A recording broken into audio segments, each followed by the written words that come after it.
అవునండి. ఈ చివరి శ్లోకం వివేక్ లేడా లైన్ లో? లేడండి.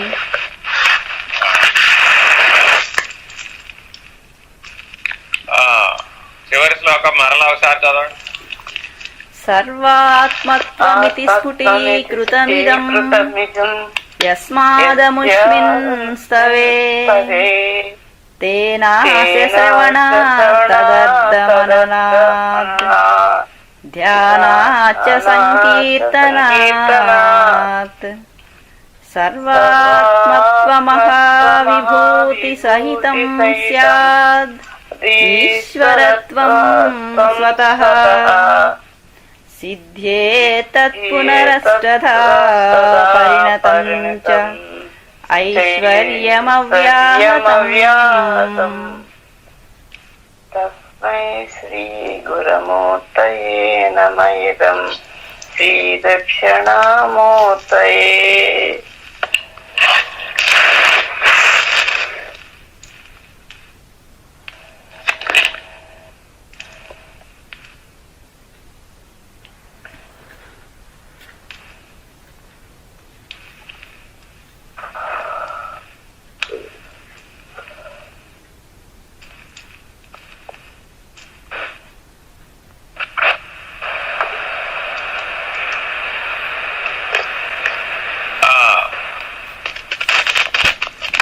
సర్వాత్మ ఏమిటండి మొదటి శబ్దం?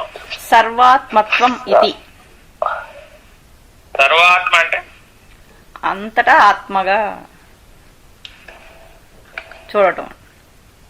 ఈ సృష్టి మొత్తాన్ని రెండు దృష్టిలతో ఆధ్యాత్మిక సిద్ధాంతం అంతా అంటే పరబ్రహ్మ నిర్ణయానికి దాకా తీసుకొచ్చినటువంటి ఆ దేశికేంద్రుడు రెండే భాగాలు ఉన్నాయట మొత్తం మీద. ద్విపుటి అంటారు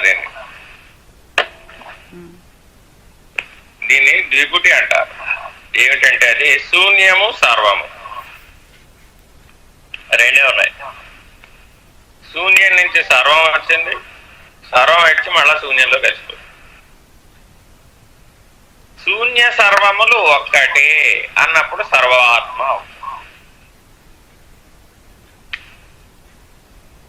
శూన్య సర్వములు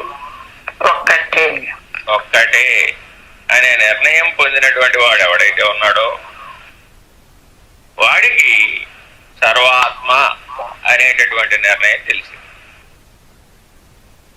వాడికి పంచీకృతం అపంచీకృతం అన్న రెండు భాగాలు లేవు. ఈ రెండు భాగాలు ఉన్నంత వరకు శూన్యం వేరుగా సర్వం వేరుగా ఉంటుంది.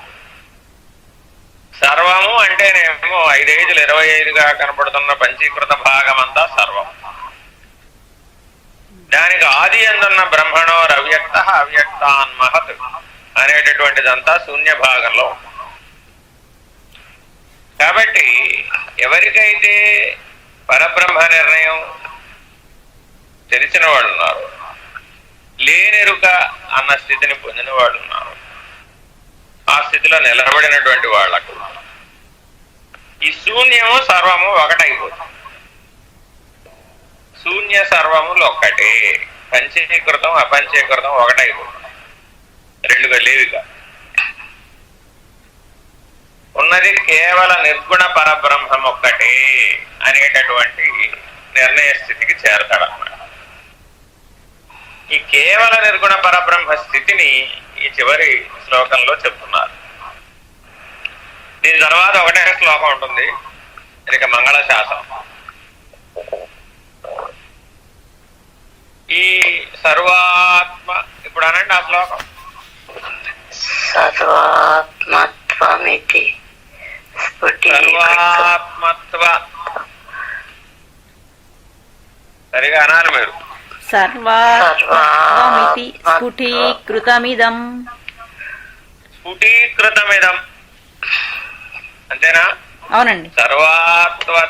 సర్వాత్మత్వమితి. ఇది అంటే ఉన్నదంతా. ఇది అంటే ఎన్నైతే ఉన్నాయి అంటున్నావా ఉన్నదంతా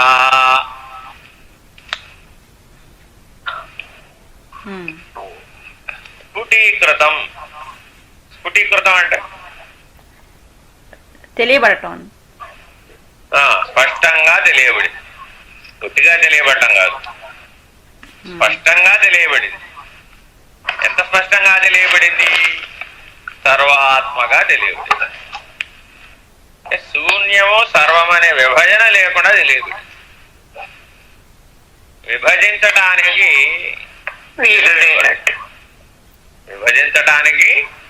విభజించేవాడు లేడు. ఇది శూన్యమని ఇది సర్వమని గుర్తించేవాడు ఎవడైతే ఉన్నాడో వాడు లేకుండా పోయాడు. సర్వాత్మత్వమితి స్ఫుటీకృతమిదం. మళ్ళా ఇదం వేసాడు అక్కడ. ఇది తర్వాత మళ్ళా ఏం వేశాడు? ఇదం. రెండు ఇదములు వేస్తున్నాడంటే అర్థం ఏమిటంటే ముందు సున్నా పెట్టాడని అర్థం. ఓంకారానికి ముందు సున్నా పెట్టాడు. మళ్ళా స్ఫుటీకృతం అంటే మళ్ళా నువ్వు ఉన్నావంటున్నావు అనుకున్నావేమోనని మళ్ళా నువ్వు లేనివాడు అని చెప్పడానికి ఇంకో ఇదం వేసాడు అనమాట. సర్వాత్మత్వమితి స్ఫుటీకృతమిదం. అర్థమైందండి? స్ఫుటీకృతం అంటే స్పష్టంగా తెలియబడింది అంటున్నావుగా, స్పష్టంగా నిర్ణయం అయింది అంటున్నావుగా. నిర్ణయం అయింది అన్నప్పుడు నిర్ణయింపబడినటువంటి వాడున్నాడనేటటువంటి భావన నీకు కలుగుతుందేమోనని మళ్ళీ ఏం చేశాడు? మళ్ళా ఇంకో ఇదం వేశాడు. దాని అర్థం ఏమిటంటే ఓంకారానికి ముందు సున్నా పెట్టినట్టయితే ఏమైంది? ముందు సున్నా పెట్టి ఓంకారాన్ని పలకండి.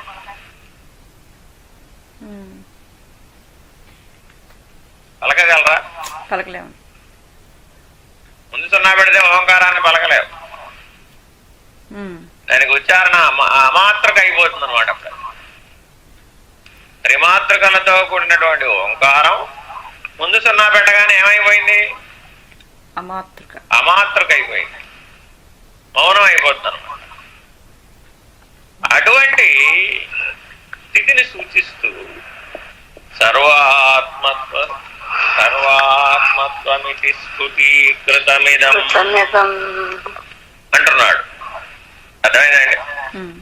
కాబట్టి ఈ రకంగా త్రిపుటి ద్విపుటి, త్రిపుటి అంతా కూడా ఓంకారానికి దిగువ ఉంటుంది. ప్రణవాక్షరమునకు దిగువ ఉంటుంది. అక్షర పరబ్రహ్మస్థితిని సూచించేటటువంటి, కేవల పరబ్రహ్మస్థితిని సూచించేటటువంటి ఈ చిట్ట చివరి శ్లోకం కైవల్య నిర్ధారణ అనమాట. పరబ్రహ్మ నిర్ణయ విధానం అనమాట. నిశ్శబ్దో బ్రహ్మ ఉచ్యతే. ఇప్పటి వరకు సగుణ బ్రహ్మోపాసన నుంచి నిర్గుణ బ్రహ్మోపాసన వరకు బోధించబడినటువంటి బోధా విధానం నుంచి చిట్ట చివరిదైనటువంటి పరబ్రహ్మ నిర్ణయాన్ని తెలియజేస్తున్నాడు. నువ్వు లేనివాడవని ఎప్పుడైతే బ్రహ్మనిష్ట నుండి తెలుసుకుంటావో, నాహం అనేటటువంటి నిర్ణయాన్ని పొందుతావో, అప్పుడు నీవు కైవల్యం, మోక్షం సిద్ధించినట్టు, జన్మరాహిత్య స్థితి సిద్ధించినట్టు. ఉన్నది బయలు, లేనిది ఎరుక. ఏతన్విద్యా శుద్ధవియత్ కించిన్నాస్తి ఇది దేమయ. కించిన్నాస్తి, కొంచెము కూడా లేదు. నిర్మూలమేతదా జ్ఞానాత్ శరీరం నాస్తి కేవలం. నాస్తి కేవలం చాలా ముఖ్యమైనది అనమాట. కైవల్యం ఒక్కటే మిగిలింది. శేషము, శేషించినది బయలు, శేషించినది పరిపూర్ణము. పూర్ణం కాదు. పూర్ణం అంటే బ్రహ్మనిష్ట వరకు పూర్ణం, పరబ్రహ్మ నిర్ణయం పరిపూర్ణం. బయలు అర్థమైందండి? శూన్యమును బయలనరాదని ఒక నియమం. ఎందుకని అంటే ఆ శూన్యము నుండే ఈ సర్వం ఉత్పన్నమైంది. మరల తిరిగి ఈ సర్వం ఎక్కడికి చేరుతుంది? శూన్యంలోకి. ఆ శూన్యంలోకే చేరుతుంది. కాబట్టి శూన్య సర్వములు ఒక్కటే. అర్థమైందండి? అందుకని మెహర్ బాబా కేవలం శూన్యం సర్వం విషయం చెప్పడం అనేటటువంటి పద్ధతిగా, అంటే భగవద్వచనంలో మొత్తం సిద్ధాంతాన్ని చెప్పినప్పటికీ ఈ కేవలం ఒట్టి పరబ్రహ్మ నిర్ణయం వరకు మాత్రమే బోధించడానికి శూన్యము నుండి సర్వము, సర్వము నుండి శూన్యము అనే 2 పద్ధతులు బోధించారన్నమాట. ఈ 2 పద్ధతుల్ని బాగా అధ్యయనం చేసి తెలుసుకుంటే, అంటే ఇదే విషయం సంస్కృతంలో కూడా ఉపనిషత్తులలో బోధించబడింది. కానీ మనకు అతి దగ్గర అవతారుడు మెహర్ బాబా కాబట్టి ఆ అవతారుడు మెహర్ బాబా చెప్పినటువంటి సులభమైనటువంటి మార్గం ఆ 2 పుస్తకాలలో శూన్యము నుండి సర్వము, సర్వము నుండి శూన్యము అనేటటువంటి నిర్ణయాన్ని మనం బాగా అధ్యయనం చేయవచ్చు. అదే అంశాన్ని ఇక్కడ సూచన మాత్రంగా తెలియజేస్తున్నారు. ఇప్పుడు చదవండి మళ్ళా అదే శ్లోకాన్ని. సర్వాత్మత్వమితి స్ఫుటీకృతమిదం యస్మాదముష్మింస్తవే. యస్మాత్ ఇదం తర్వాత మళ్ళీ ఏం వేశాడు? యస్మాత్. యస్మాత్ తస్మాత్ 2 శబ్దాలు ఉన్నాయి సంస్కృతంలో. యస్మాత్ తస్మాత్. ఏమిటి తేడా యస్మాత్ కి తస్మాత్ కి?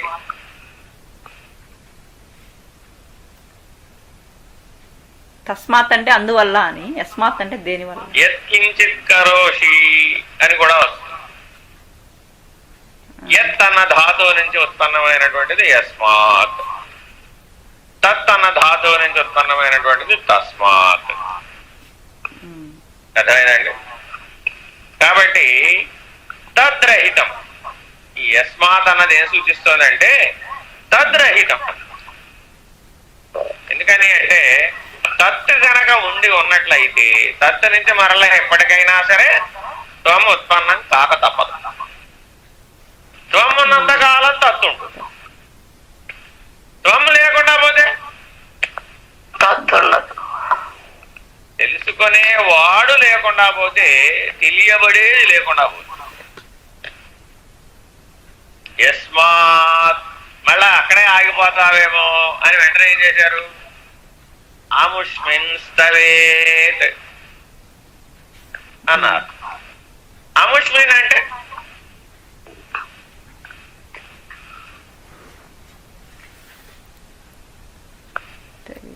ఐహికము, ఆముష్మికము. మానవ జన్మకు 2 ప్రయోజనాలు. ఒకటేమిటి? ఐహికము. రెండవది ఆముష్మికం. ఈ ఆముష్మికం అన్న శబ్దాన్ని తరచుగా వాడరు ఎవరు కూడా. ఎందుకనంటే ఈ చిట్ట చివరిదైనటువంటి పరబ్రహ్మ నిర్ణయాన్ని సూచించేది ఏదైతే ఉందో అది ఆముష్మికం. అర్థమైందండి? ఐహికం అంటే ఇహంలో సాధించబడేదంతా. అందుకని నీకు ఆ సూచన తెలియాలనే ఉద్దేశ్యంతో యస్మాత్ పరస్మాత్, మళ్ళా ఇందులో యహానికి సంబంధించింది అనుకుంటావేమో అన్నటువంటి సూచనతోటి ఏం చేశాడు అక్కడ?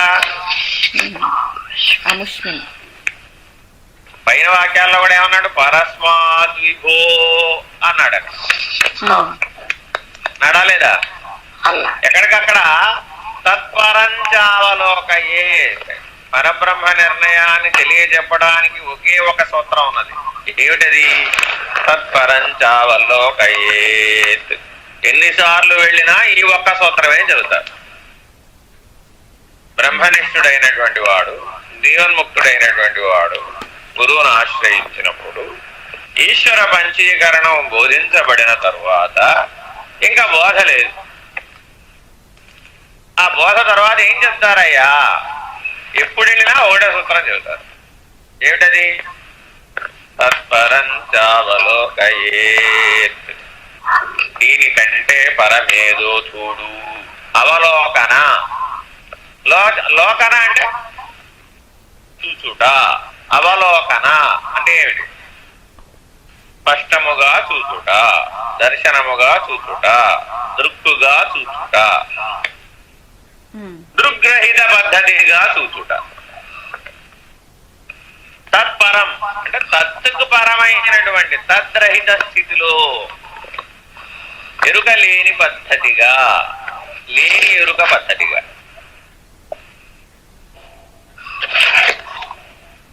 బటబయలునో గురుడు చూపిన కనులట్లే పుడమి అందుననో గుట్టు మరువక దిటమైపోవే ఆత్మా మేలు కొనవే అని మేలుకొలుపులో ఉంది. దేశికుడైనటువంటి మహానుభావుడు బట్టబయలును దర్శింపజేశాడు. అనంత విశ్వమే లేనటువంటి బయలు, నిజానికి అనంత విశ్వం అని అనకూడదు. అఖండ ఎరుక ఎలా కనబడుతుందట? అనంతంగా కనబడుతుందట. ఇప్పటి వరకు ఆ విశ్వం అనంతంగా కనబడుతుంటే ఒరే విశ్వము అంతరిక్షంలో అణుమాత్రం. ఈ సత్యం ఎప్పుడు బోధపడిందట? విశ్వం లేనటువంటి అంతరిక్ష దర్శనాన్ని నీకు చూపెట్టినప్పుడు ఆ దృష్టితో విశ్వాన్ని చూచాడట. ఇప్పుడు అనంత విశ్వం అంటాం మానేశాడు. ఎందుకని? అనంత శబ్దం ఒక బయలుకి, అంతరిక్షానికి మాత్రమే వస్తుంది. అందులో అణు మాత్రం విశ్వం, ఆ విశ్వంలో అణు మాత్రం మిగిలినవన్నీ. ఆ అణువులో అణువులో అణువులో అణువులో అణువులో అణువులో మన దాకా లెక్కడితే మనం ఎంత. కాబట్టి ఏ శూన్యము నుంచి అయితే విశ్వం ఉత్పన్నమైందో ఈ విశ్వం అంతా మరలా ఆ శూన్యంలోకే పోతుంది. ఆ శూన్యము ఈ విశ్వము కూడా కలిపితే అంతరిక్షంలో అణువు. యస్మాత్ పరస్మాత్ సర్వాత్మత్వమితి స్ఫుటీకృతమిదం. చదవండి. యస్మాదముష్మిన్ స్తవే, యస్మాద్ అముష్మిన్ స్తవే.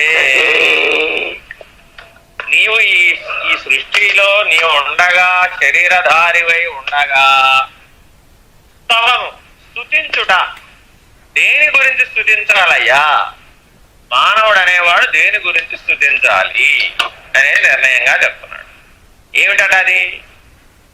జన్మరాహిత్య స్థితిని సూచించేటటువంటి ఈ సూచన ఏదైతే ఉందో ఈ సూచనని మాత్రమే స్తుతించవలయను, ఆశ్రయించవలయను. ఇట్టి సూచన ద్వారానే నీవు జనన మరణ భ్రాంతి నుంచి రహితుడు అవుతావు. ఆ జనన మరణ భ్రాంతి రాహిత్యం నీకు కలుగుతుంది. ఎవరైతే ఇట్టి ములుగురుత్త సందులైనటువంటి బయలుని దర్శించారో ఇప్పుడు వాడికి జననం ఉందా? ఎక్కడ పుట్టాడని చెప్పాలి? ఎవరికి పుట్టాడని చెప్పాలి? ఏ గ్రహం మీద పుట్టాడని చెప్పాలి? ఏ సౌర కుటుంబంలో పుట్టాడని చెప్పాలి? ఏ గెలాక్సీలో పుట్టాడని చెప్పాలి? ఏ నెబులాలో పుట్టాడని చెప్పాలి? అర్థమైందా? ఏ విషయంలో పుట్టాడని చెప్పాలి? ఇప్పుడు పుట్టాడని చెప్పడానికి వాడు లేడు, పుట్టాడని చెప్పడానికి వాడు లేడు, లేనివాడుగా ఉన్నాడు. సదా ఇప్పుడు ఏ స్థితిలో ఉన్నాడు? లేనివాడుగా ఉన్నాడు. కాబట్టి సర్వాత్మత్వమితి స్ఫుటీకృతమిదం యస్మాదముష్మిన్ స్తవే. ఇప్పుడు ఆయన ఏ ఈశ్వరుణ్ణి కొలవాలి? కొలవాలంటే ఏం చేయాలి? రాముని కొలవాలన్నా, కృష్ణుని కొలవాలన్నా, శివుణ్ణి కొలవాలన్నా, అమ్మని కొలవాలన్నా, అయ్యని కొలవాలన్నా నేను ఉండాలా వద్దా? ఉండాలి. ఉంటేనే జీవుడు ఈశ్వరుడు. అంతేనా కాదు? నేనే లేనివాడననేటువంటి చిట్ట చివరి స్థితికి, నిశ్శబ్దో బ్రహ్మ ఉచ్యతే, బ్రహ్మమే లేనటువంటి వాడనే స్థితికి కనుక నీవు చేరిన వాడవైనప్పుడు, దేశికుడవైపోయినప్పుడు, ఆ దేశికేంద్రుడి యందు ఐక్యతా సిద్ధిని పొందిన వాడవై ములుగురుతో సంధి లేనటువంటి బయలుతో సారూప్య స్థితిని పొందిన వాడవై, బయలుకి నీకు భేదం లేని స్థితిలో ఉన్నవాడవై, బయలును దర్శించిన వాడవై, అట్టి బయలుగా ఉండిపోయేటటువంటి వాడిని వాడికి దేన్ని స్తుతించాలంటే ఇప్పుడు స్తుతించడానికి వాడు లేడు. సదా అంటానికి కూడా వాడు అన్నాడు. ఇప్పుడు సర్వకాలములందు అందాం అందం అనుకున్నాం అనుకో, కాలం ఒకటి ఉంది అంటే ఏమనాలి అప్పుడు? ఆ కాలత్రయాబాధితమైనటువంటి వాడు ఒకడు ఉండాలంట. ఏం చెప్పినా దానికి సంబంధించిన వాడు ఉండాలి. కాబట్టి ఇప్పుడు చెప్పడానికి మాటే లేదు. ఎరుక మీరిన చోట మాటెక్కడోయి అంటుంది కందార్థం. ఎరుక మీరిన చోట మాటెక్కడోయి, అంతా హొళక్కే. ఏమిటది? అంతా హొళక్కే. అర్థమైందా? ఈ మొదటి వాక్యాన్ని సూచన వాక్యంగా జీవితంలో స్వీకరించాలన్నమాట. సర్వాత్మత్వమితి స్ఫుటీకృతమిదం యస్మాదముష్మింస్తదే. రెండో వాక్యం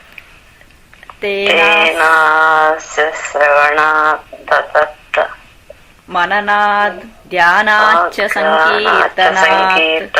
అమెరికాలో చదివితే ఇండియాలో గట్టిగా వినపడాలండి. తేనాస్య శ్రవణాత్ తదర్థ మననాద్ ధ్యానాచ్చ సంకీర్తనాత్. మానవుడు అనేవాడు ఇప్పుడు ఏం చెప్పాడు? దేనిని స్తుతించాలి అనే చెప్పాడు కదా సూచన. ఆ సూచన స్థితిలోనే నిన్ను ఉండమని స్థిరంగా చెప్తున్నాడు రెండో వాక్యం. తేనా, ఏ సూచన ద్వారా నీవు ఈ దర్శన స్థితిని పొందేవో ఆ దృగ్రహిత స్థితిలోనే నీవు నిలిచిపో. బట్ట బయలును గురుడు చూపిన కనులట్లే పొడమి, అందునను గుట్టు మరువక పట్టు విడువక, గుట్టు మరువక పట్టు విడువక, దిట్టమైపోవే. అర్థమైందండి? దిట్టం అంటే ఏమిటి? గట్టిగా ఉండాలండి, స్థిరమైపో. దిట్టం అంటే ఏమిటి? స్థిరం. ప్రతి దేవాలయంలో కూడా ఒక దిట్టం ఉంటుంది, తెలుసా మీకు? ఏమిటి దిట్టం అంటే దేవాలయంలో? ధ్వజస్తంభం కింద మట్టు ఉంటుంది, పైనది కాదు, శిఖరం కాదు. ధ్వజస్తంభం కింద మట్టు ఉంటుంది, కింద భూమి లోపలికి. దాని పేరేమిటి? దిట్టం. దేవాలయంలోకి ప్రవేశిస్తూ ఉండగానే ఒక నిర్ణయం పెట్టారు మన వాళ్ళు. ఎంత విశేషమైనటువంటి ఋషి సాంప్రదాయమో దీనిని బట్టి తెలుసుకోవాలన్నమాట. కర్మకాండని అనుకుంటారంతా కూడా. కర్మకాండని సంజ్ఞారూపకమైన బోధనగా అధ్యయనం చేయడం కోసం దేవాలయం పెట్టారు. దేవాలయం ఒక పాఠశాల. వెళుతూనే సరాసరి లడ్డు ఎక్కడుందా వెతుక్కోమని చెప్పలేదు. వెళుతూనే గోపుర శిఖర దర్శనం మొట్టమొదటి చేయవలసింది. గోపుర శిఖర దర్శనం, దానికి నమస్కరించాలి. 2, దాటుతూ ఉండగా ఆ గోపురానికి అట్టడుగు భాగంలో ఒక దిట్ట ఉంటుంది. అదేమిటది? కూర్మయంత్ర ప్రతిష్టాపనతో ఒక గడప ఉంటుందన్నమాట. ఆ గడప మీద కాలు పెట్టి తొక్కరాదు. దానిని ఆశ్రయించి దానికి నమస్కరించాలి. పైన శిఖరానికి, కింద కూర్మయంత్రానికి. ఇది మొదటి నమస్కారం. రెండవ నమస్కారం దాటగానే నీకు కనబడేది ధ్వజస్తంభ శిఖరం. దాటగానే ధ్వజస్తంభ శిఖరం. ఆ ధ్వజస్తంభ శిఖరానికి నమస్కారం. అట్లాగే ధ్వజస్తంభానికి ఆధారభూతమైనటువంటి దిట్టము. ఎన్నైనా పడిపోతాడు కానీ ఏది పడిపోకూడదు? ధ్వజస్తంభం పడకూడదు. ధ్వజస్తంభ దిట్టం చెదరకూడదండి ఎప్పుడూ కూడా. అది ఉన్నంతకాలం ఆ ఆలయం ప్రాభవంలో ఉంటుంది. ఆ తిట్టానికి నమస్కారం. ఇది రెండవ నమస్కారం. దీనిని దాటగానే మూడవది ఆలయ శిఖర దర్శనం. మూడవ నమస్కారం దేనికండి? ఆలయ శిఖర దర్శనం, దానికి నమస్కారం. ఇప్పుడు ఆలయంలో ప్రవేశం, గర్భాలయ ద్వారానికి నమస్కారం. మళ్ళీ అక్కడ ఒక కూర్మ యంత్రం ఉంటుంది. గర్భాలయ ద్వారానికి ఒక కూర్మ యంత్రం ఉంటుంది. ఆ కూర్మ యంత్ర స్థాపన చేయబడింది కాబట్టి గర్భాలయ ద్వారాన్ని ఎప్పుడు తొక్కకూడదు. ఆ గర్భాలయ ద్వారానికి నమస్కారం. ఇది నాలుగవ నమస్కారం. ఐదవ నమస్కారం స్థిరం. ఐదవ నమస్కారానికి దేనికి? స్థిరం, మూల విరాట్, అది స్థిరం, ధ్రువం. దాని పేరు ఏమిటంటే ధ్రువం. అందుకని వెంకటేశ్వర స్వామి యొక్క మూల విరాట్కి ధ్రువ బేరం అని పేరు. ధ్రువము అంటే కదలదని. ఎందుకని కదలదండి? ఎందుకని కదలదు? అంటే సాక్షిభూతంగా ఉంటుంది కాబట్టి. అది రాయి కాబట్టి. అదే రాయి అని కదలదని కాదు. కదలదు అంటే అర్థం ఏంటంటే కదలటానికి స్థానం లేనటువంటిది, అంతటా వ్యాపకమై ఉన్నది. ములుగురుచ్చ సందులేక ఉన్నది కదా, రెండవది లేదు కదా. ములుగురుచ్చ సందులేక ఉంటే కదలటం ఎట్లా కదులుతుంది? అసలు అంతరిక్షం కదిలే అవకాశం లేదు. విశ్వానికి కదిలే అవకాశం ఉన్నది కానీ అంతరిక్షానికి కదిలే అవకాశం లేదు. కాబట్టి అంతరిక్షానికి ఏమని పేరు? ధ్రువం అని పేరు, స్థిరం అని పేరు. కాబట్టి ఆ మూల విరాట్ ఏమిటట? ధ్రువము, స్థిరము, కదలదు. ఏ దేవాలయానికి వెళ్ళినా కదలదు. అర్థమైందండి? స్థిరలింగములట. అర్థమైందా? కొట్టిలింగం అంటే కదులుతుంది కాబట్టి దాని పేరేమిటి? స్థిరలింగం, ధ్రువలింగం. కాబట్టి దేవాలయ దర్శనంలోనే ఈ వేదాంత తత్వ విచారణంతా ఇమిడ్చారనమాట. అయితే ఏమిటి? దేవాలయాన్ని పాఠశాలగా స్వీకరించకపోవడం వలన ఏమైపోయావు? ఆముష్మికాన్ని పొందవలసినటువంటి వాడు ఐహికాన్ని పొందడం. ఎంత తేడా ఉంది చూడండి. లక్ష్యం మారిపోయి మానవ జన్మకి లక్ష్యమైనటువంటి ఐహికము, ఆముష్మికము, ఈ రెండూ పొందేటటువంటి పాఠశాల దేవాలయం. ఐహికంలో నీకేం కావాలయ్యా? ఏం కావాలంటే అది భగవంతుడు ఇవ్వడు. ఏం కావాలంటే అది ఇస్తాడండి, ఇవ్వడు. వేదాంత విచారణ స్పష్టంగా చెబుతుంది. ఎందుకనిట? మానవుడికి లేనిది శాంతి ఒకటే. ఎందుకంటే మనసు ఉంది కాబట్టి. మానవుడికి లేనిది ఏమిటి? శాంతి ఒక్కటే. మిగిలినవన్నీ మానవ ప్రయత్నంతో సాధ్యమే. నువ్వు అడిగే దేవాలయానికి వెళ్లి మానవులందరూ అడిగే కోరికలన్నీ ఉన్నాయే, అవన్నీ ఏమిటి? ప్రయత్న సాధ్యములు. ప్రయత్నం చేత సాధించబడనిది ఒకటే ఉంది. అదేమిటి? శాంతి. ప్రయత్నం విరమిస్తే తప్ప శాంతి సాధ్యం కాదు. ప్రయత్నాన్ని విరమిస్తేనే శాంతి సాధ్యం అవుతుంది. శాంతంగా ఉండి ప్రయత్నించండి అంటుంటారు అందరూ కూడా. ఈ రెండు ఒకసారంటే పొసుగుతాయండి. ప్రయత్నించాలంటే కదలాలి, కదిలితే శాంతి లేదు. కాబట్టి వీడేం చేస్తున్నాడంటే గాఢ నిద్రావస్థలో ఆ శాంతిని పొందేటటువంటి ప్రయత్నం చేస్తున్నాడు. అక్కడ కూడా ప్రయత్నం ఉండడం వల్ల ఏమైంది? శాంతి కాస్త అశాంతి అయి కూర్చుంది. ఈశ్వర వరదానం జీవులందరికీ గాఢ నిద్రావస్థలో సహజంగా శాంతి అయ్యేటటువంటి లక్షణాన్ని పెట్టాడు. మానవుడు ప్రయత్నపూర్వకం ఎంతగా బలపడిపోయిందంటే ఐహికంలో ఆ గాఢ నిద్రావస్థను కూడా ప్రయత్నపూర్వకంగా చేయడం అనేటటువంటి దశకు వెళ్ళిపోయేటప్పటికి ఏమైపోయాడు? శాంతి కాస్త అశాంతి అయిపోయింది అక్కడ కూడా. కాబట్టి మనసన్న మాయన్న ఎరుకన్న ఒకటే కదా అనే సత్యాన్ని ఎరిగినటువంటి వాడే ఆముష్మికం అనేటటువంటి దాని జోలికి రాగలుగుతాడు. అప్పటిదాకా ఐహిక నిన్ను విడిచిపెట్టదు. ఎవరికైతే మనసన్న మాయన్న ఎరుకన్న ఒకటే అనేటటువంటి నిర్ణయాన్ని తత్వజ్ఞానం ద్వారా పొందాడు, వాడు ఇప్పుడు దేన్ని స్తుతిస్తాడట? ఆముష్మికాన్ని మాత్రమే స్తుతిస్తాడు. ఇక ఐహికంలో కూడా అతనికి ఏం కనబడుతుందట? ఆముష్మికమే కనబడుతుంది. అంతటా ఉన్నది ఏదో దాన్ని మాత్రమే దర్శించేటటువంటి వాడికి ఒక చోట ఉన్నది ఎట్లా తోస్తుంది?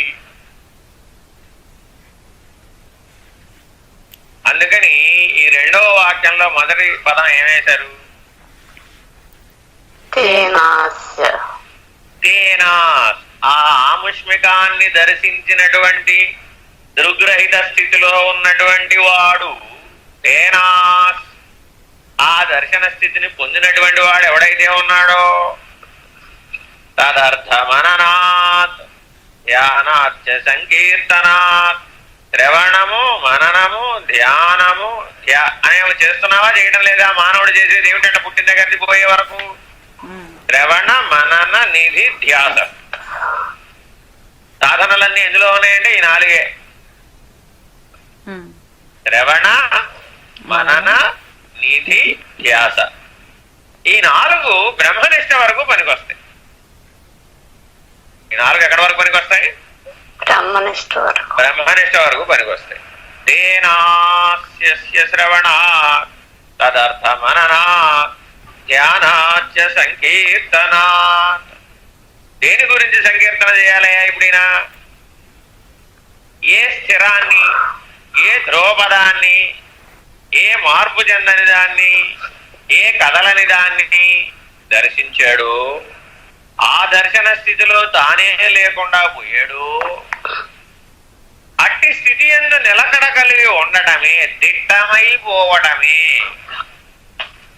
శ్రవణ, మనన, నిధిధ్యాసల ద్వారా నువ్వు స్థిరం అవ్వాలనాయనా అని చెప్తూ వచ్చావా లేదా?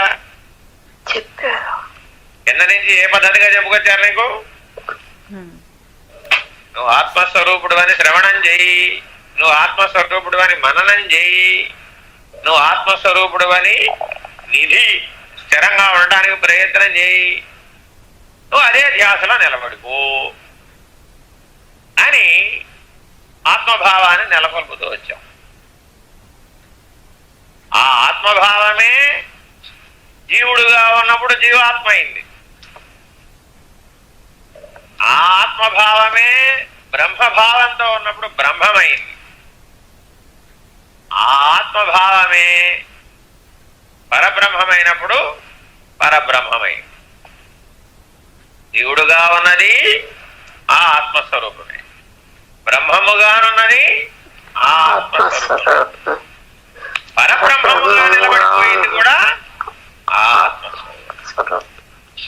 అందుకని ఆత్మని పురుషుడు అన్నారు. ఆత్మని ఏమన్నారు? పురుషుడు అనే పద్ధతిగా క్షరపురుషుడు, అక్షర పురుషుడు, పురుషోత్తముడు.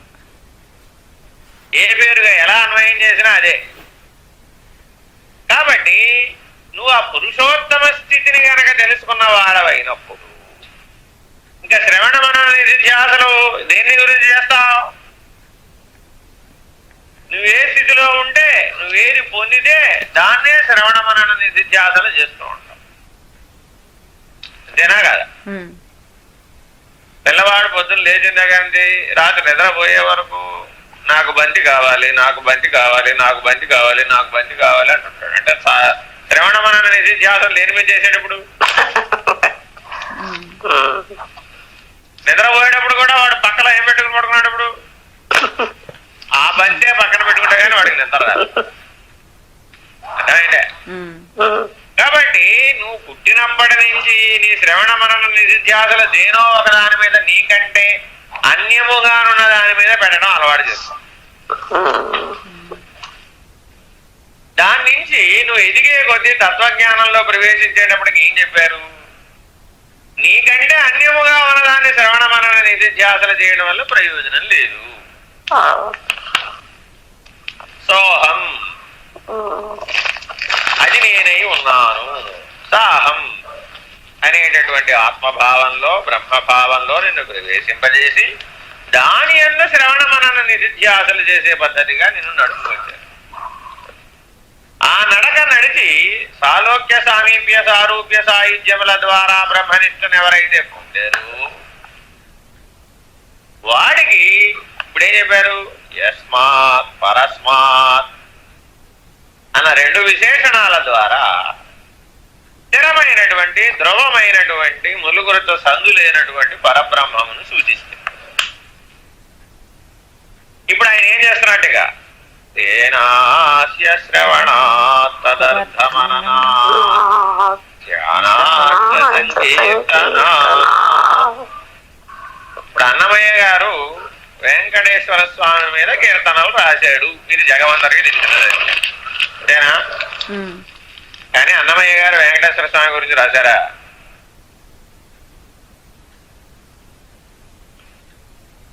అంటే వాడి యొక్క అర్థాన్ని వెంకటేశ్వరుడికి అన్వయం చేసే పద్ధతిగా చూసినంతసేపు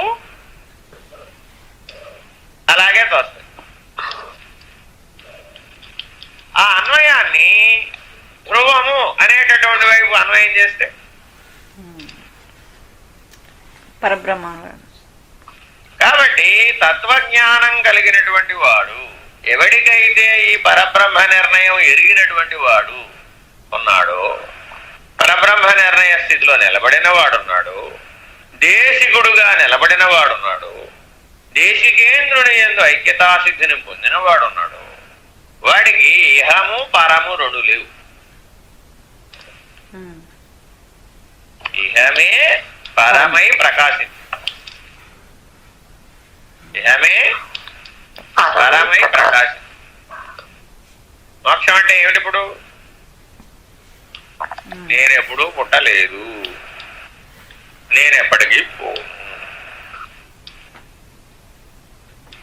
నేనెప్పటికీ పుట్టలేదు, నేనెప్పటికీ పోను. నేను ఎల్లప్పుడూ ఉన్నవాడా, ఏ మార్పు లేక ఉన్నవాడా, ఏ కదలిక లేక ఉన్నవాడా, అసలు లేనివాడా. ఇలా ఎవరికైనా చెప్తే ఏమంటారు? వెర్రి బాగా తలకెక్కింది, రోకలి కట్టండి అంటారా లేదా?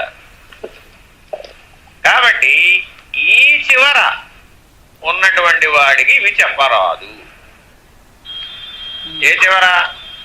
ఈ చివర భోగ్య భావనతో ప్రపంచాన్ని అనుభవించాలి. భోగ్య భావనతో ఉన్నటువంటి వాడికి, కర్తృత్వ భోక్తృత్వాభిమానములు కలిగినటువంటి వాడికి ఆ చిట్ట చివరిదైనటువంటి పరబ్రహ్మ నిర్ణయమైనటువంటి, పరిపూర్ణ నిర్ణయమైనటువంటి, ధ్రువ నిర్ణయమైనటువంటి, స్థిర నిర్ణయమైనటువంటి, కేవల సూచన వాక్యములైనటువంటి పురుషోత్తమ ప్రాప్తి అయినటువంటి, అందుకే భగవద్గీతలో ఏమని పెట్టారు? పురుషోత్తమ ప్రాప్తి యోగం అన్నాడు ఆయన. మిగిలిన వాటన్నిటికీ ప్రాప్తి అన్న శబ్దం లేదండి. 18 యోగాలలో ఏ ఒక్క యోగానికి కూడా ప్రాప్తి అన్న శబ్దం లేదు. అర్థమైందా? ఎందుకని ప్రాప్తి అని పెట్టారు?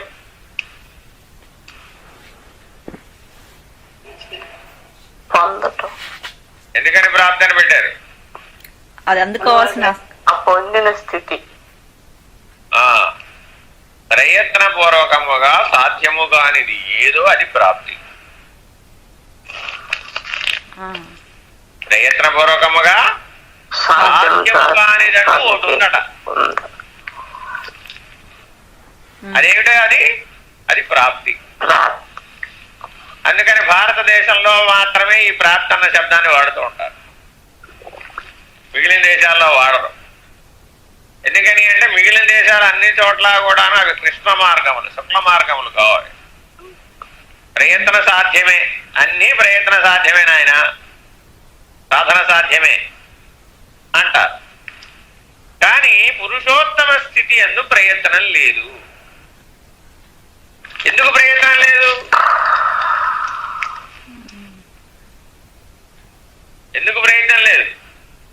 వాడు ఉంటేగా ప్రయత్నం చేయడానికి. వాడు లేనివాడు కదా, లేని స్థితిలో ప్రయత్నం ఎలా చేస్తాడు? ఇది ఎట్లా కుదురుతుందండి అన్నవాడికి ఈ బోధ చెప్పరాదు.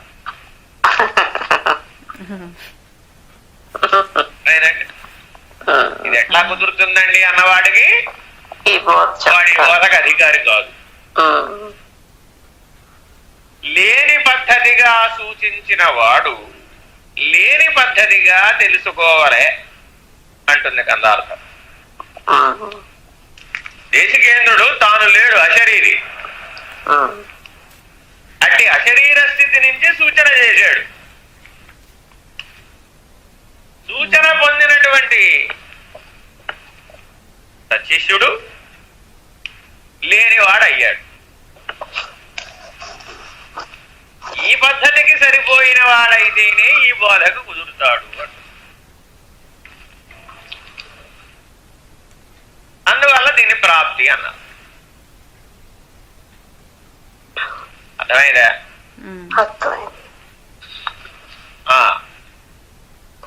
కాబట్టి మార్జాల కిశోర న్యాయంతో మాత్రమే ఈ స్థితి సాధ్యమవుతుంది. మిగిలినవేమిటి? భ్రమర కీటక న్యాయం, మర్కట కిశోర న్యాయం, ఇంకా చాలా న్యాయాలు ఉన్నాయి.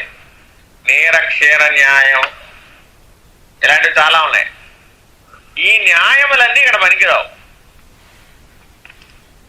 అర్థమైందా? ఏం చేయబడాలట? మార్జాల కిశోర న్యాయంగా దేశికేంద్రుని చేత సశిష్యుడై అర్హత పొందినటువంటి వాడు సూచన చేస్తే తెలుసుకోగలిగేటటువంటి స్థితిలో ఉన్నటువంటి వాళ్ళకు మాత్రమే అతి ముఖ్యమన్నమాట. అట్టి అధికారి అయినటువంటి సశిష్యుడు మాత్రమే కేవలం సూచన చేశాడు. ఎలా సూచన చేశాడు? సర్వాత్మత్వమితి స్ఫుటీకృతమిదం యస్మాదస్మిన్స్తవేత్ అన్నాడు. అంటే అర్థమైందా? అప్పుడు ఈయనేమన్నాడు?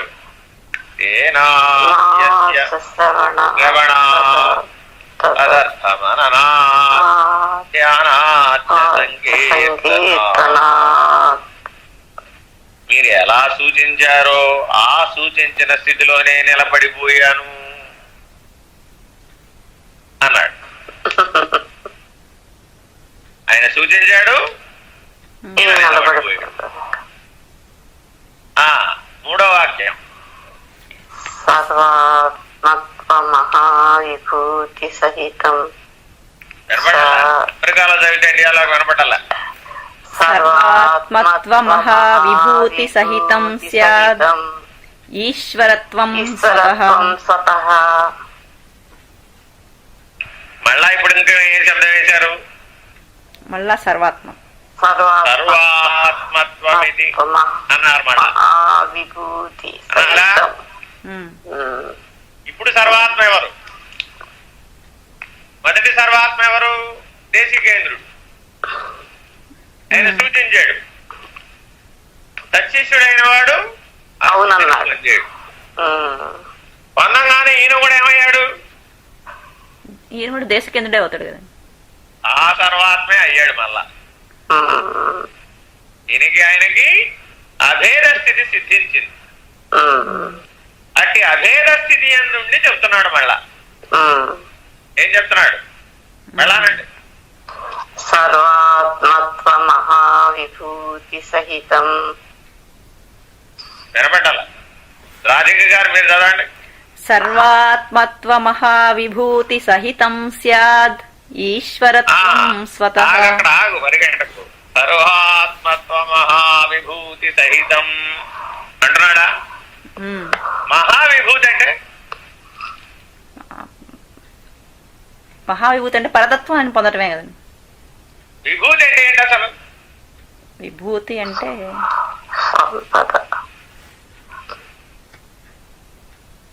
విభూతి మంత్రం తెలుసా మీకు అసలు? తెలియదండి. విభూతిర్భూతికరీ సర్వైశ్వర్యకరీ సదాశివకరీ. విభూతిని ధరించినటువంటి వాడికి ఆ విభూతి మంత్రం తెలుసుకుని ధరించాలి. అందుకే భగవద్గీతలో కూడా ఏ యోగం ఉంది? విభూతి యోగం. విభూతి యోగం ఉంది. ఉందా? ఉన్నట్టు. ఏముంటుంది విభూతి యోగంలో? భగవంతుడి అనంత విశ్వంలో నా విభూతుల గురించి నీకు తెలియజెప్తాను బట్టి అంటాడు. అర్థమైందండి? ఈ వకార శబ్దం మీద ఇంకో యోగం కూడా ఉంది, విశ్వరూప సందర్శన యోగం. విభూతి యోగం, విశ్వరూప సందర్శన యోగం, ఈ రెండే ఉంటాయి వకారం మీద. అర్థమైందా? ఎవరికైతే ఈ సృష్టి మొత్తాన్ని, ఈ విశ్వం మొత్తాన్ని విభూతిగా దర్శించగలిగే శక్తి ఉందో, ఎవరి విభూతి? ఎవరి విభూతి అండి? ఈశ్వర విభూతి. ఇదంతా ఎవరిది? ఈశ్వర విభూతి. ఈశ్వర విభూతి. ఈశ్వరుడు అంటే మళ్ళా శివకేశవులని కాదు అక్కడ అర్థం. పరమాత్మ, జగత్కర్త, సర్వకర్త తోడున్నాడు. ఒక స్థితి ఉన్నది. అదేమిటి? ఆ శూన్యం. సర్వం ఎందులోంచి వచ్చింది? శూన్యం నుంచే వచ్చింది. శూన్యం నుంచి ఏది రాదు కదండి, వస్తుందయ్యా బాబు. ఇప్పుడు వేదాంత విజ్ఞాన శాస్త్రం ఏదైతే చెప్పిందో, పదార్థ విజ్ఞాన శాస్త్రం కూడా అక్కడికే చేరాం మెల్లగా. ఏం చేరాం ఇంతకీ? నాయన గెలాక్సీ మధ్యలో పెద్ద బ్లాక్ హోల్ ఉంది, ఆ బ్లాక్ హోల్ మధ్యలో శూన్యం ఉంది. ఆ బ్లాక్ హోల్ మధ్యలో ఏముంది? శూన్యం ఉంది. శూన్యం ఉంది.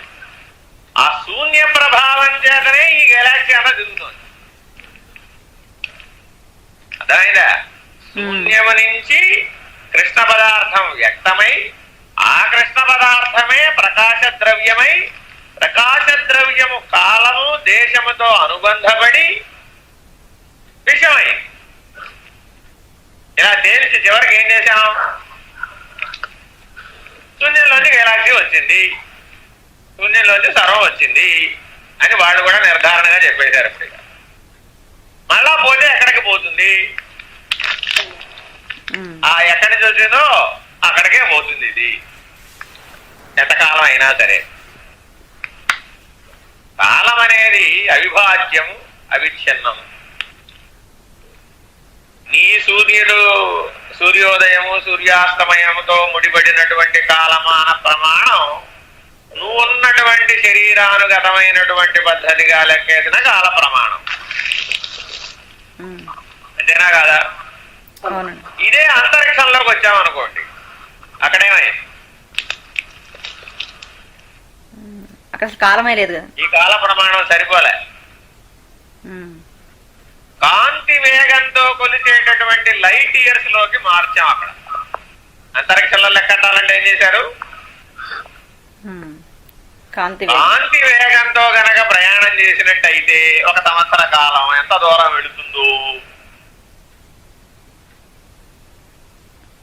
ఫలానా నక్షత్రం ఎంత దూరం ఉందండి, ఇన్ని లైట్ ఇయర్స్ దూరంలో ఉందండి. ఫలానా గెలాక్సీ ఎంత దూరంలో ఉందండి, ఇన్ని బిలియన్ లైట్ ఇయర్స్ దూరంలో ఉందండి. అర్థమైందా? కాబట్టి ఇదే ప్రమాణాన్ని అక్కడ చెప్పాలంటే వీలైందా? ఈ భూమి మీద నీ జీవన ప్రమాణంలో, ఒక మనిషి యొక్క జీవన ప్రమాణంలో లెక్క కడుతున్నటువంటి ఒక రోజు, ఒక రాత్రి, ఒక పగలు, ఒక సంవత్సరం, ఈ వాతావరణ ప్రభావాన్ని దాటగానే పనికొచ్చిందే? పనికిరాలేదు. పనికిరాలేదుగా. ఈ టైం స్కేల్ అక్కడ పనికిరాలా. అర్థమైందా? కాబట్టి వేదాంత విజ్ఞానం ఏం చెప్పిందంటే, 10 విధ ప్రళయాలు ఉన్నాయిరా బాబు.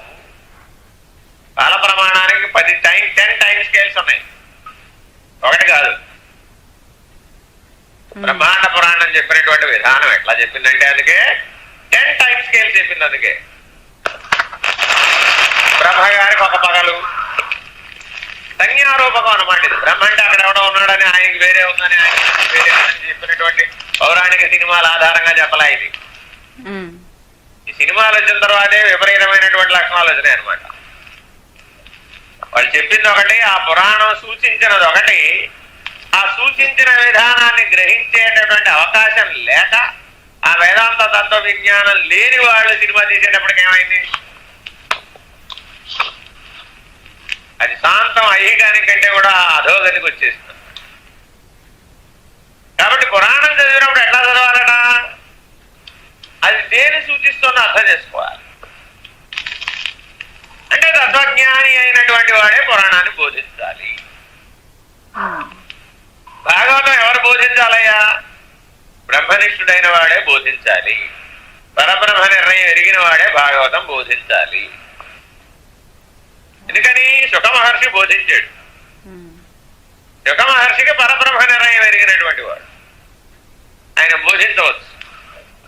చెప్పింది ఎవరు? వేదవ్యాసుడు. ఆయనకి పరబ్రహ్మ నిర్ణయం తెలుసు. అన్ని వ్యాస ప్రణీతములే. అర్థమైందా? ఇవాళ ఎవరు చెప్తున్నారు పురాణములు? ఋషి కురితే కావ్యం. ఒక కావ్యాన్ని విమర్శించాలంటేనే నువ్వు ఋషివై ఉండాలి. ఒక కావ్యాన్ని చెయ్యాలి అంటేనే నువ్వు ఋషివై ఉండాలి. అర్థమైందా? ఆ తపస్సు చేసి దాన్ని సిద్ధింపజేసుకుని దాని యొక్క హృదయాన్ని ఎరిగి దాని యొక్క లక్ష్యాన్ని నీవు అనుభవించిన వాడవై ఆ అనుభూతి స్థితిలో ఉండి ఆ బ్రహ్మనిష్టలో ఉండి బోధించేటటువంటి వాడు ఎవడైతే ఉన్నాడో వాడు మాత్రమే దానిని సహజమైనటువంటి స్థితిలో అందించవలసినటువంటి స్థితిలో లోపం లేకుండా దాన్ని తెలియజెప్పగలుగుతాడు. ఇంత విషయాన్ని ఒక్క మాటలో చెప్పాలనుకోండి, దాని పేరు విభూతి.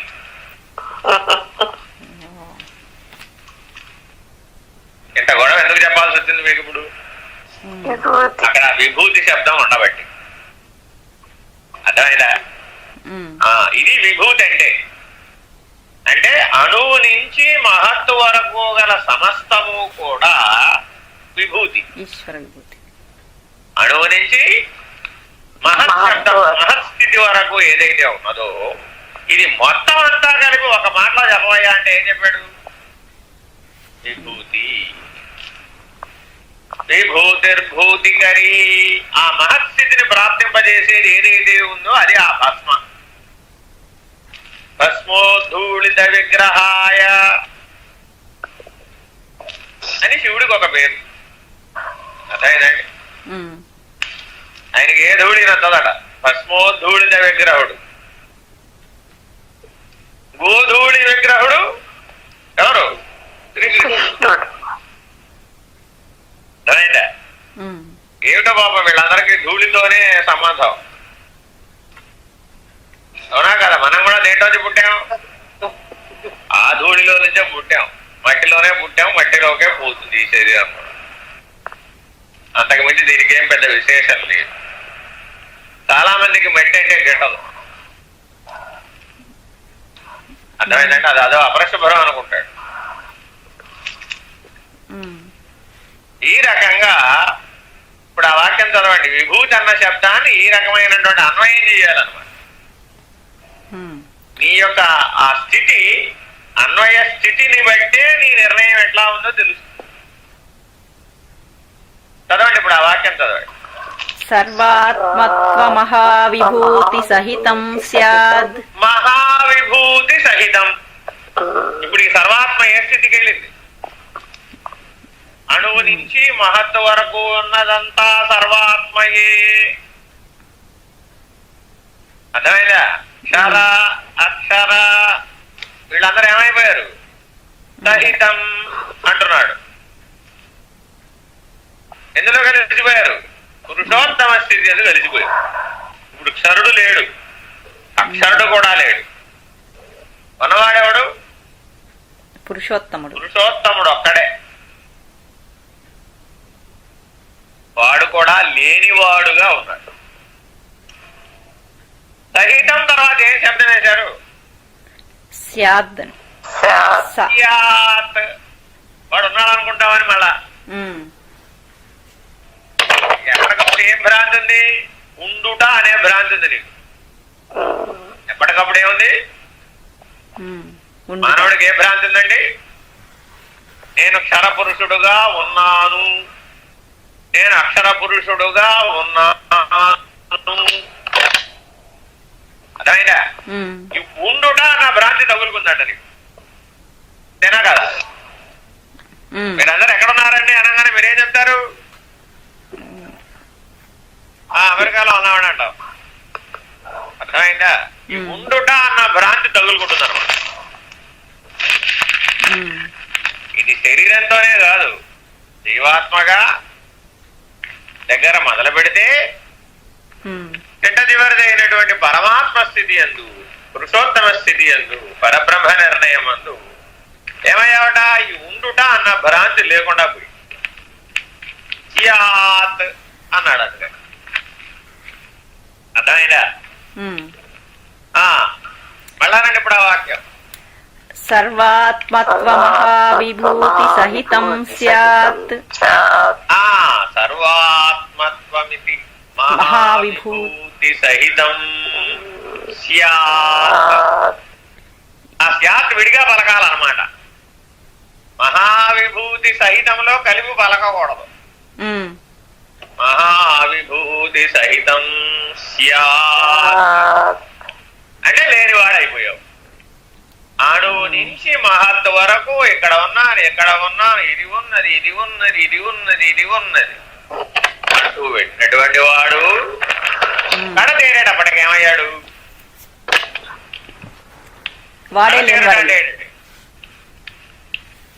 కడ తేరడం అంటే ఏంటి? వాడే లేనివాడు ఒకటి ఉన్నది. కడ తేరతడం అంటే ఏంటి? అంటే మేల్కొల్పడం. దేనన్నా వేసేయడానికి కడతేరతనం అంటాం మనం ఇక్కడ. అర్థమైందండి? ఆదివారం నాడు అందరూ ఎవరో ఒకరు దేనో ఒక ప్రాణిని వేసేస్తూ ఉంటారు. అది కూడా కడతేరతనమే. కానీ ఈ కడతేరతనం గురించి కాదు అక్కడ చెప్తోంది. అణువు నుంచి మహత్ వరకు ఇది ఉన్నది, ఇది ఉన్నది, ఇది ఉన్నది, ఇది ఉన్నది అంటూ వెళ్ళిన వాడు మళ్ళా కిందకి దిగి రావాలట. పరబ్రహ్మ నిర్ణయాన్ని, బయలు దర్శనాన్ని పొందిన తర్వాత ఏ సాధన నీకెందుకు వీసానికి పనికిరాదు. ఎందుకని? తానే లేని పద్ధతిగా ప్రయాణం చేయాలి. మళ్ళా మొదటికి వచ్చేసాడు, అణువు దాకా వచ్చేసాడు. మళ్ళా అణువు దగ్గర ప్రయాణం మొదలుపెట్టి మహత్తు దాకా చేరాడు. ఎలా వెళ్ళాడు ఈసారి? ఇది లేనిది, ఇది లేనిది, ఇది లేనిది, ఇది లేనిది, నా ఇది, నా ఇది, నా ఇది. మొదటి ప్రయాణం ఎలా చేశాడు? తత్వము అసి. మొదటి ప్రయాణం ఎలా చేశాడు?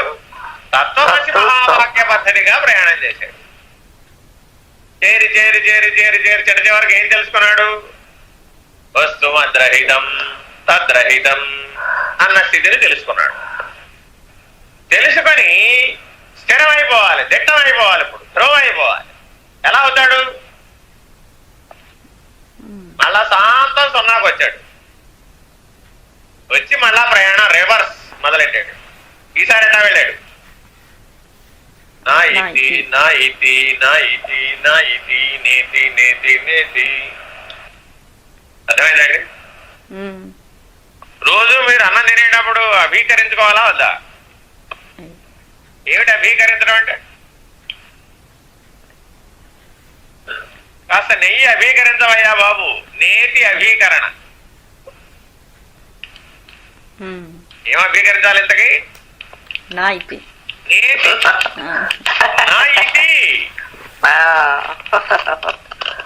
నా ఇది అనేటటువంటి స్థిరమైనటువంటి స్థితిలో ఉండటానికి అన్నం తింటున్నాను. ఆ నేతిని అభీకరిస్తే తప్ప, అభీకరణ అంటే ఏంటి? అప్పటికప్పుడే ఉన్నది ఉన్నట్లుగా పొందుట. ఉన్నదేమిటి? నా ఇది. ఇది లేదయ్యా బాబు. ఎందుకని? అంతకుముందు ఎలా ఉన్నట్ట? అన్నంచ బ్రహ్మ అహం చ బ్రహ్మ భోక్తా చ బ్రహ్మ ఉన్నదంతా బ్రహ్మమే అంటూ ఉన్నాడు. అర్థమైందా? అన్నం తినేటప్పుడు చెప్పుకునే మంత్రం ఏమిటి? మంత్రం ఏమిటి? ఏం చెప్పుకుంటారు? బ్రహ్మార్పణం బ్రహ్మహరి బ్రహ్మాగ్నౌ బ్రహ్మణాహుతం బ్రహ్మైవ తేన గంతవ్యం బ్రహ్మకర్మ సమాధినా అహం వైశ్వానరో ప్రాణినాం దేహమాశ్రితః ప్రాణాపాన సమాయుక్తం చతుర్విధం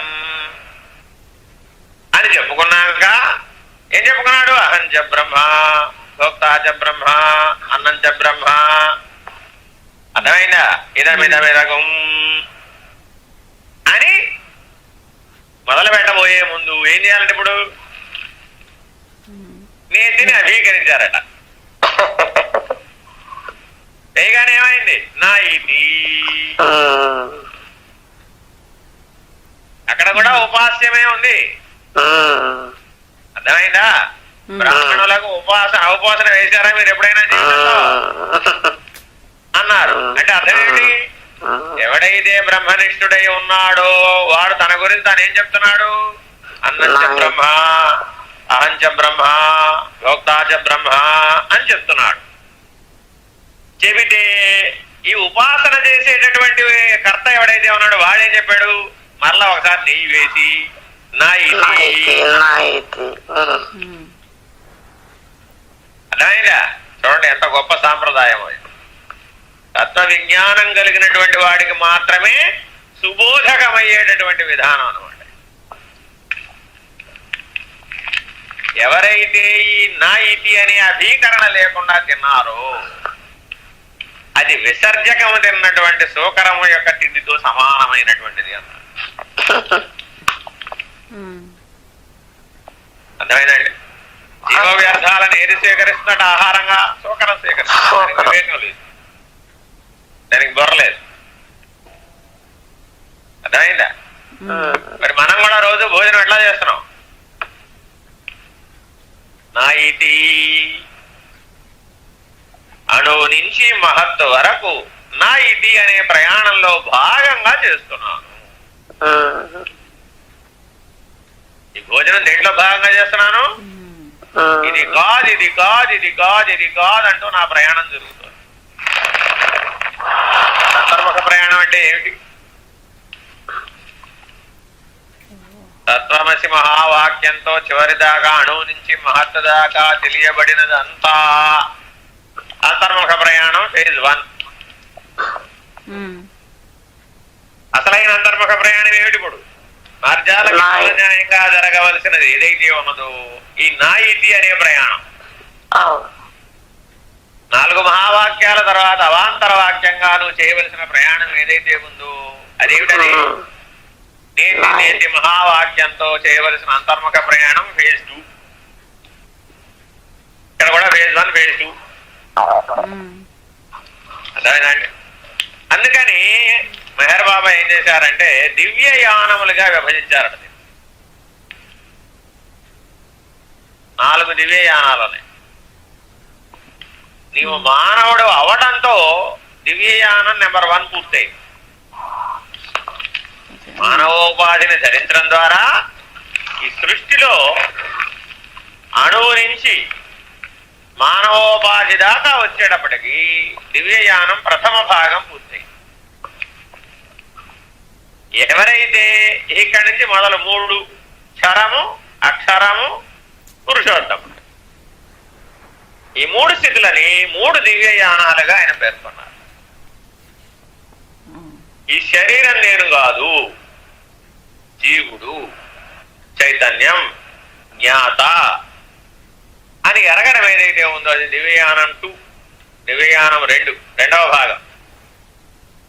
అక్కడి నుంచి నేను బ్రహ్మస్వరూపుడు, నేను అక్షరుడను అని తెలుసుకునే స్థానం వరకు ఏదైతే జీవన్ముక్తావస్థ వరకు ఉందో అది దివ్యయానం 3. అక్కడ నుంచి చివరి పాదమైనటువంటి చైతన్య రహిత పద్ధతి, చైతన్యం తన మూలాన్ని తాను గుర్తెరిగి తానే లేకుండా పోయేటటువంటి చిట్ట చివరి ప్రయాణం దివ్యయానం 4. ఇది జన్మరాహిత్య పద్ధతి. ఈ దివ్యయానముల చార్ట్ చూస్తే ఈ 4వ దివ్యయానం తర్వాత ఒక చొక్క ఉంటుంది చిట్ట చివర ఎండ్ అన్నమాట. ఇట్లా ఒక గీత గీసి చివర ఒక చొక్క ఉంటుంది. ఆ చొక్క తర్వాత ఏముండదు అనమాట. అర్థమైందండి? వేదాంత తత్వ విజ్ఞానం కూడా ఆ బిందువు నుంచే ఆరంభమైందని అంతా చెబుతుంది. మరలా ఆ బిందువు ఎప్పుడైతే లేకుండా పోయిందో ఆ బిందువు శూన్యం. బిందు మధ్యమందు శూన్యం ఉన్నది. ఇది శాక్తేయ విధానంలో కూడా బోధించబడు. కాబట్టి ఎవరు ఏ రీతిగా చెప్పినప్పటికీ ఉన్న సత్యం అంతా ఇదే. తత్వమసి మహావాక్య ప్రధానంగా నీవు బ్రహ్మనిష్ఠుడవై సాలోక్య సారూప్య సామీప్య సాయుధ్యములనే చతుర్విధ ముక్తులను కరతలామలకంగా బ్రహ్మనిష్ట ద్వారా అనుభూతి చెందిన వాడవై తిరిగి మరలా అణువు వరకు వచ్చి నా ఇతి నా ఇతి నా ఇతి నా ఇది అంటూ కైవల్యాన్ని పొందాలి. కేవల పరబ్రహ్మ నిర్ణయాన్ని పొందాలి. ఈ రకంగా ఇప్పుడు మళ్ళా ఆ వాక్యం చదవండి. సర్వాత్మవిభూతి సహితం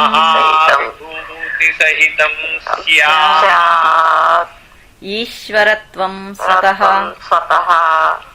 ఈశ్వరత్వం స్వతః అంటే ఏంటండి? ఇప్పుడు ఈశ్వరుడు ఎక్కడ ఉన్నాడు? ఉన్నాడా? అణువు నుంచి మహత్ వరకు ఉన్నదంతా ఈశ్వరుడే. జ్యోతిస్ఫాటిక లింగమౌళి వెలసత్ పూర్ణేందు కాంతామృతై స్తోకాప్లుతమేకమీశమనిశం ప్రోభిషించేత్ శివం. నమ్మకం చమకానికి మొట్టమొదటి ఏం చదువుతున్నాం? ఈ శ్లోకమే చదువుతున్నాం. రుద్రానువాకానికి ప్రారంభ శ్లోకం అన్నమాట, ధ్యాన శ్లోకం. ఆపాతాళనభస్థలాంతభోనద్ బ్రహ్మాండమా విస్ఫురత్. పాతాళము నుంచి ఆభము వరకు, అణువు నుంచి మహత్తు వరకు వ్యాపకమై జ్యోతిస్ఫాటిక లింగమై ఉన్నదంతా ఈశ్వరమే. నశ్వరము లేదు, నశించేదే లేదు. అర్థమైందా? ఈశ్వరము నశ్వరము. నశించిపోయే స్థితి నుంచి నశించనటువంటి స్థితికి చేరేవయ్యా. ఇక్కడ ఈశ్వరం అంటే అర్థం ఏంటి? ఈశ్వరత్వం స్వతః. అర్థమైందా? తనకు తానుగా తానే లేకుండా పోయాడు. అణువు నుంచి మహత్ వరకు ఉన్నదంతా ఈశ్వరమే. అర్థమైందా? ఐశ్వర్యం ఐశ్వర్యం అంటుంటారు. ఐశ్వర్యం అంటే ఏంటండి?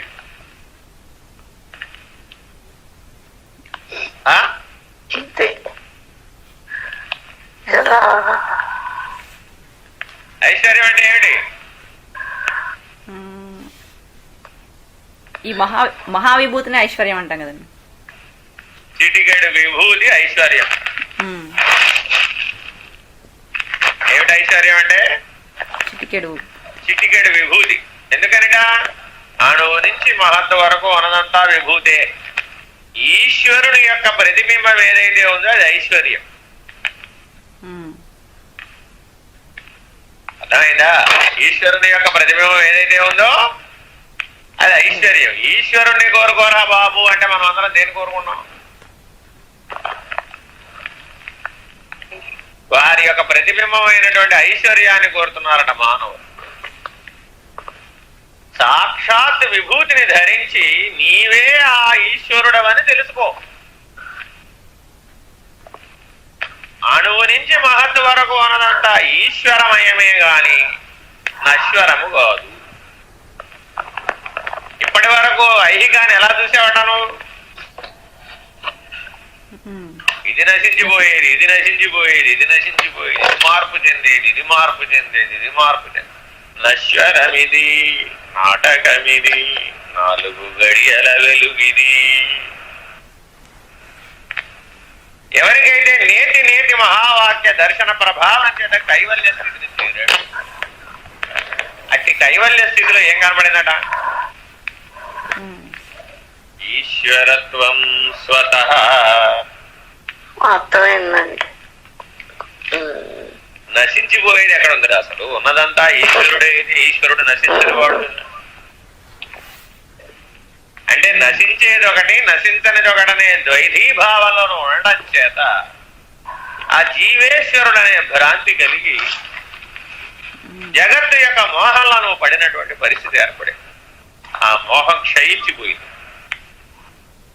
ఈశ్వరత్వం స్వతః. సమస్తము కూడా ఈశ్వరమయమే. ఉన్నదంతా ఈశ్వరుడే. ఉన్నదంతా అంటే నేనున్నానా లేనా? ఇప్పుడు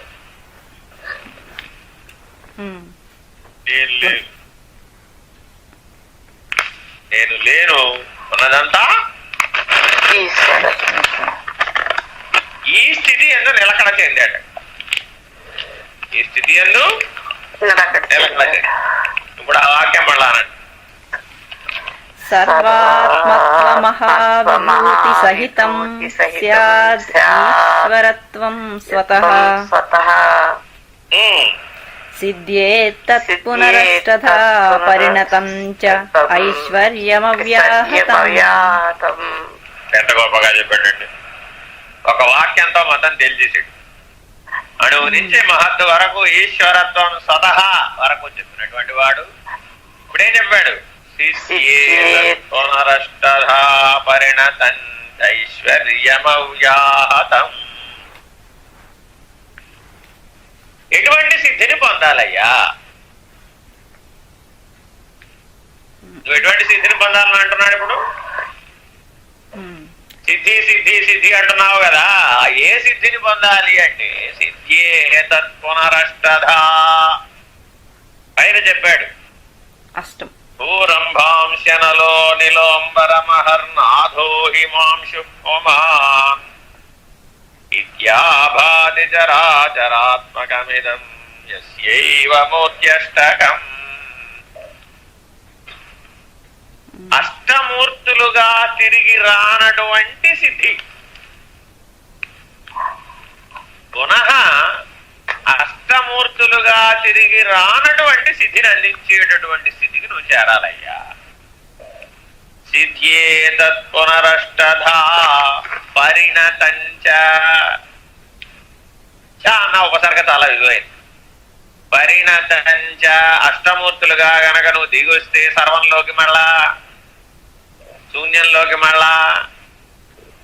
అర్థమైందా?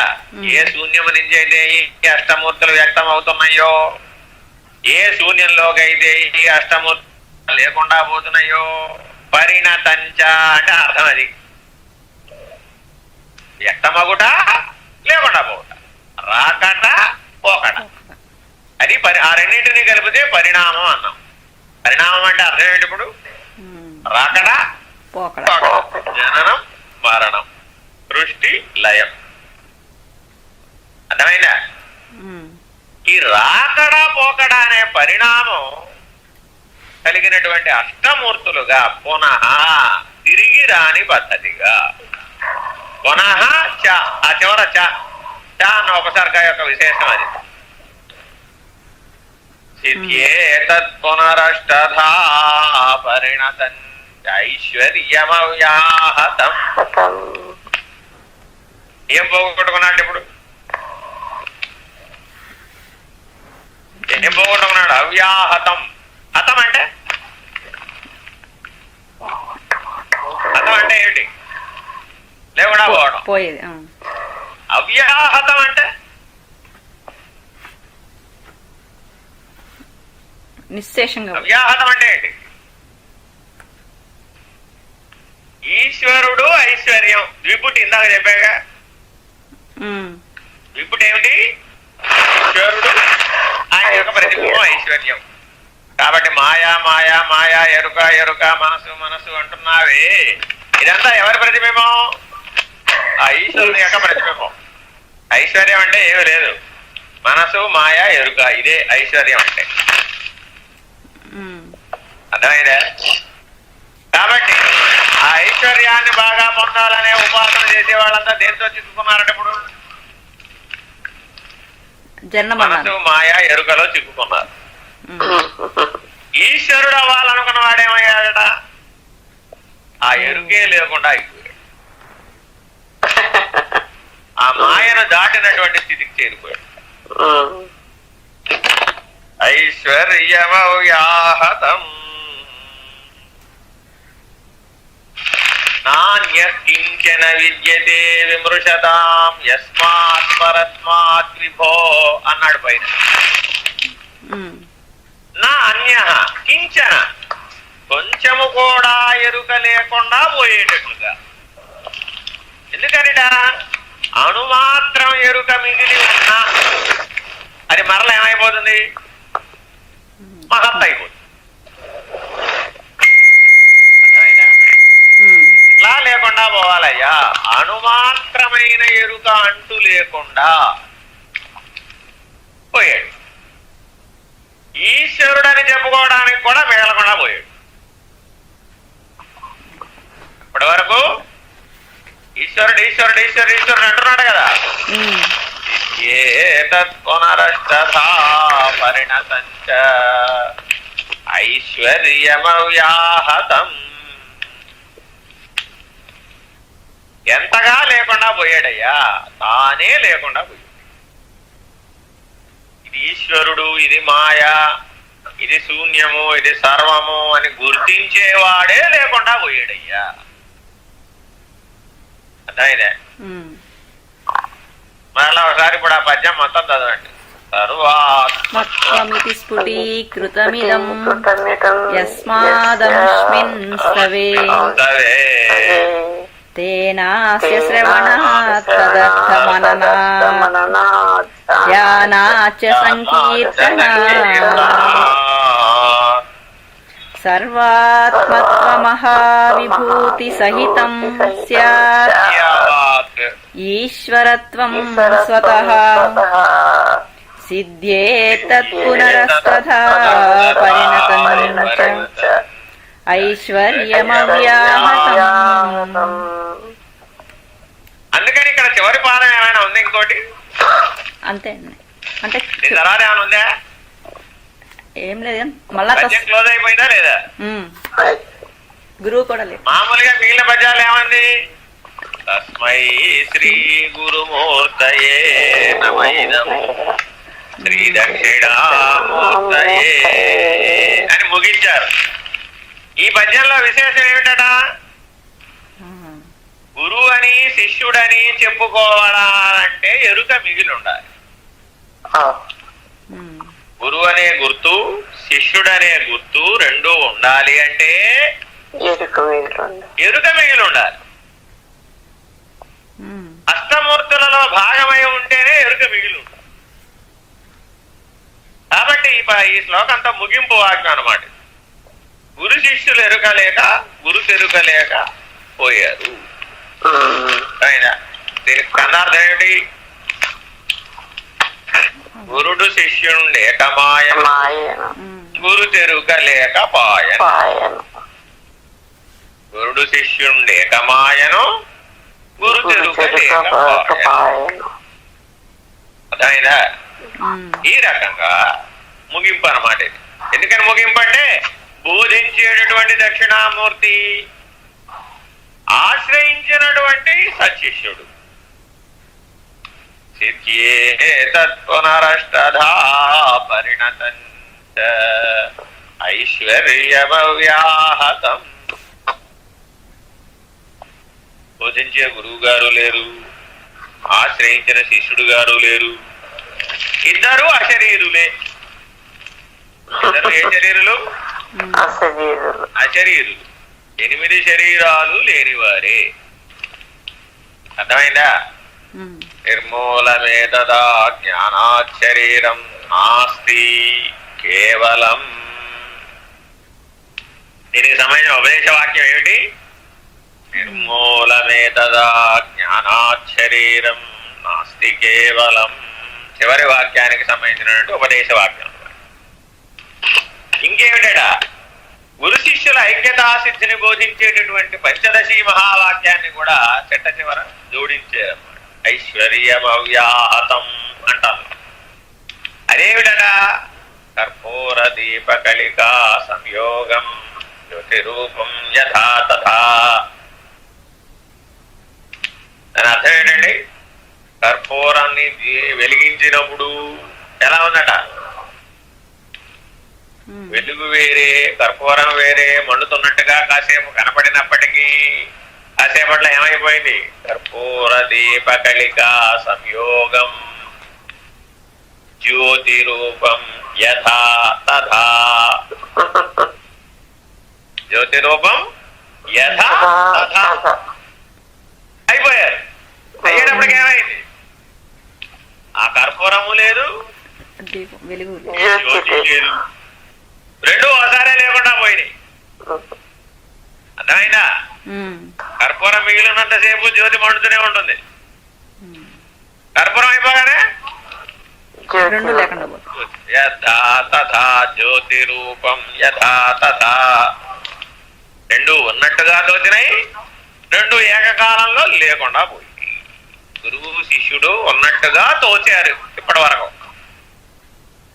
ఈ చిట్ట చివరి శ్లోకంతో ఏమైపోయింది? ఇద్దరు లేరు. కైవల్య స్థితి అందు, కేవల స్థితి అందు ఇద్దరు లేరు, ద్విపుటి లేదు. త్రిపుటి ద్విపుటుల బట్టి తెగ కోసి వేసి అని ఒక అందార్థం. సాధన ఏం చేయాలయ్యా అని శిష్యుడు గురువుని అడిగితే, రెండు ఉన్నాయి నాయన ఇందులో. ఏమిటది? త్రిపుటి ద్విపుటి. నువ్వేమైనా చేయగలిగితే ఓ పని చేయి. ఏమిటది? త్రిపుటి ద్విపుటుల పట్టి. పట్టి అంటే ఏమిటి?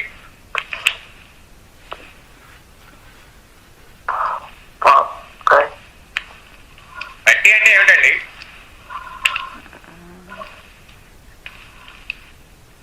తెలుసా మీకు? పట్టి అంటే కొండ. పట్టి అంటే ఏమిటి? కొండ. స్థిరమని అర్థం. పట్టి అంటే స్థిరమని అర్థం. స్థిరంగా వాటిని గట్టిగా పట్టుకొని అవి కదులుతూ ఉంటాయట. ద్విపుటులు ఎప్పుడు కదులుతూ ఉంటాయి. కదిలే వాటిని ఏం చేయాలట? స్థిరంగా పట్టుకోవాలట. పట్టుకుని ఏం చేయాలి? తెగ కోసి వేసి 2 సార్లు అన్నా. మొదటి తెగ కోసి వేసి ఏమిటి? తత్వమసి మహావాక్యం. రెండవ తెగ కోసి వేసి ఏమిటి? నేతి మహావాక్యం. ఈ రకంగా నువ్వు ఆ రెండింటినీ గనక తీసివేసినట్లయితే త్రిపుటి ద్విపుటులుగా నువ్వు లేకుండా ఉంటావు. మీకు ఎవరికైనా కూడా వివాహంలో అప్పగింతల కార్యక్రమం ఉందా లేదా? అప్పుడు ఒక వాక్యం చెప్పిస్తారు ఆడపడుచు చేత. ఏం చెప్పిస్తారండి?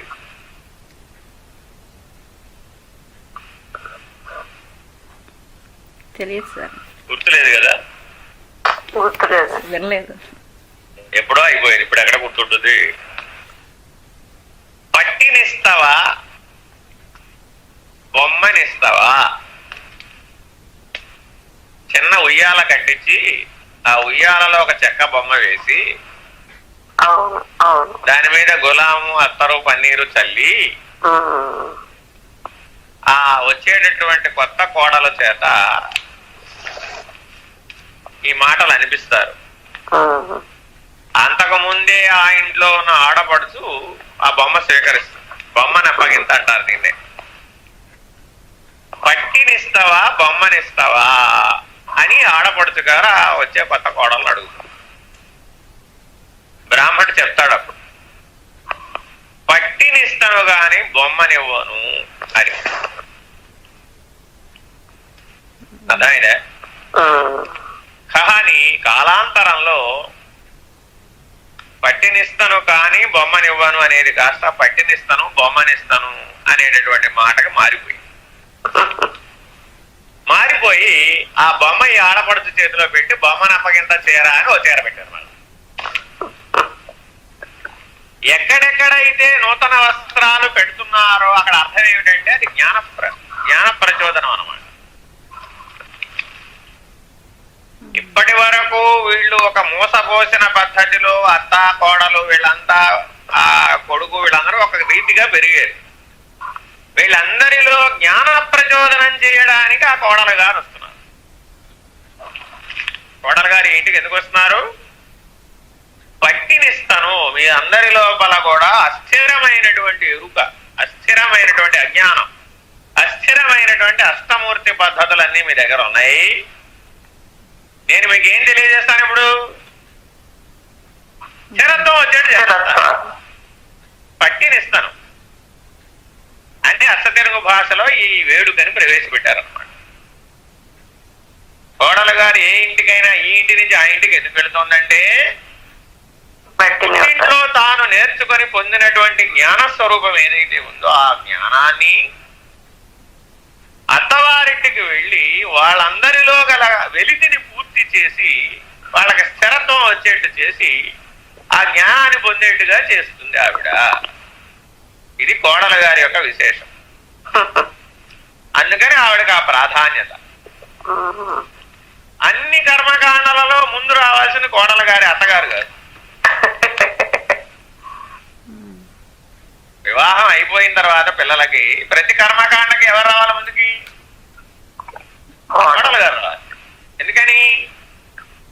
ఆవిడ వాగ్దానం చేసింది బ్రహ్మజ్ఞానులందరి సమక్షంలో, అగ్ని సమక్షంలో, పంచామృతాల సమక్షంలో. అది కూడా అప్పగింతలు ఎప్పుడు పెడతారండి? పగలపూట పెట్టరు, రాత్రిపూట తెల్లారుజామున పెడతారు. ఎందుకని? బ్రహ్మ ముహూర్త కాలంలో పెడతారు సాధారణంగా. తెల్లవారేపటికి ప్రవేశానికి ఆ ఇంటికి వెళ్ళాలి.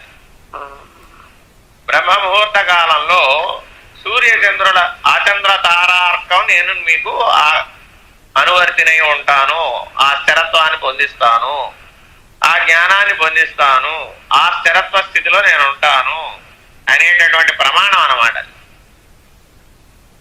అర్థమైందే?